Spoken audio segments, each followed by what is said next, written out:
আজকে রান্না করব গ্রামের মতো করে নদীর বেলে মাছ।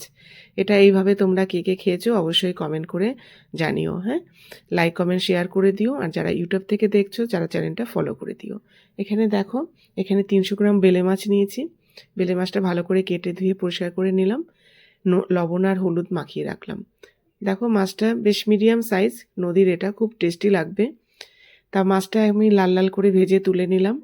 আর এখানে সবজির জন্য আমি আলু, বেগুন আর মূলো দিয়েছি। মাছটা যেহেতু ছোট সেজন্য সরু সরু করে কেটে দিয়েছি। আর কড়াইতে শুকনো লঙ্কা, তেজপাতা আর জিরে ফোড়ন দিয়ে আর 2টো বড় সাইজের পেঁয়াজ কুচি দিয়ে দিলাম। ছোট মাছ, পেঁয়াজ দিলে একটু ভালো টেস্টি লাগবে।